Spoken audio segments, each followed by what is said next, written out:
The following assortment of items are just a few opinions you should not have about hip-hop. Under no circumstances are you to repeat any of what you're about to hear. This is just a little something I like to call HipHop Taboo. Behind these colored rectangles are 10 subjects I've chosen for your viewing pleasure. Just to make this a bit more interactive, by using your finger, select which one you'd like to see first. Just tap the screen. Wait. Did you tap the screen? I think you did. I think you did. Someone out there did. All right. You guys are fucking crazy. Let's go.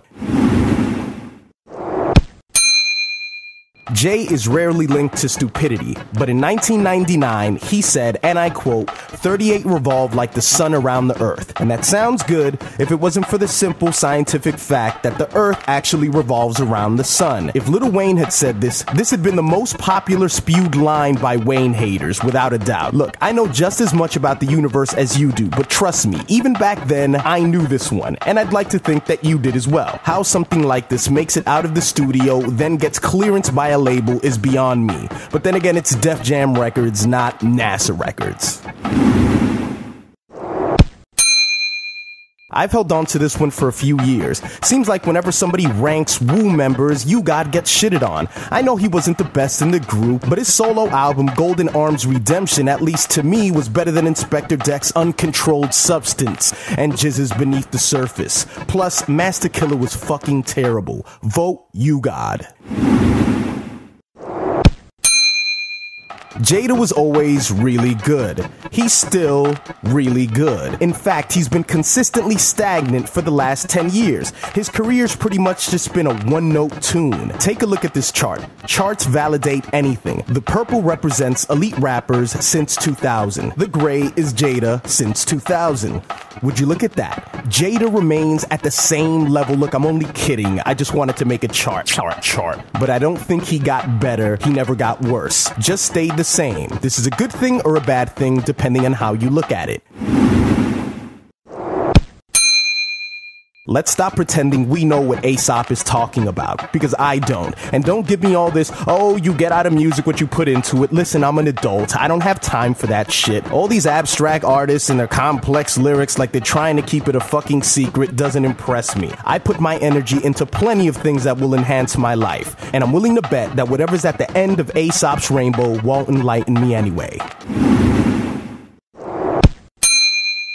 Bougie backpackers always list Black Thought amongst the list of underrated as if he's fucking inconspicuous. Let me tell you something, Black Thought is deservingly respected in both the underground and mainstream level. The Roots are the house band for the Jimmy Fallon Show, Grammy Award winners. What more notoriety does he need? Does he have to be knighted by Russell Simmons? You know, if Questlove never grew that iconic afro, most of you wouldn't even know his name. Most of you don't know the names of the rest of the group. You want to know who's underrated? The rest of the group. I love Busta, but it's kind of comical how he's had a long, prosperous career saying absolutely nothing. No need to explain. Like Busta, there's nothing left to say. I get the fact that your top 5 or your top 10 is your list. But how is this even possible? As good as he is, I'd have a tough time placing him in my top 25 or 30. How does this happen without a solid solo career, without proving that he could carry an album by himself? I don't get it. People overestimate what Tupac's place in the world would have been if he were still alive. Was he different? Sure. Was he about something? Yes. But I'm sick of motherfuckers bringing up his mother's affiliation to the Black Panthers like it means something. And if it does, why doesn't she have any influence over the black community right now? Don't you think that if Tupac was bound to be a great leader of a movement, some of it would have trickled down to his mother and she would have had no choice but to speak for the people that demanded her to? Hey, guess what? He was creeping his way into Hollywood before he died. You think he turned down the money that Ice Cube and Ice-T are getting right now for TV and movies because he'd be some moral crusader? Get over yourself.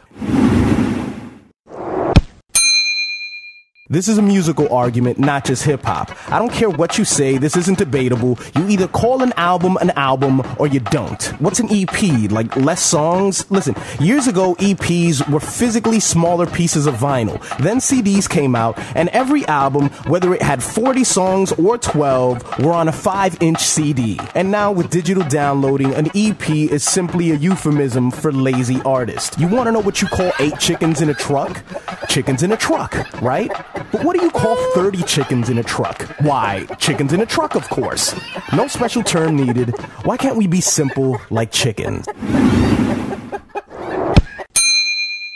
You've heard tons of debates about Ether versus Takeover, because people normally disqualify Super Ugly, and rightfully so. But the best 2 tracks of the beef came after the beef. Jay-Z's Blueprint 2 and Nas's Last Real Nigga Alive were perfect summaries of the feud, with a few jabs thrown by both. But in the end, no one lost this battle. I'd give my right testicle to witness another beef half as good as this one. All of us were the winners in this battle. This is a response to Hiphopculturetv. Make sure you subscribe to his channel. He's a good kid. But let's not shy away from the fact that you tapped on the screen. You did. You thought I somehow had access to that sort of technology.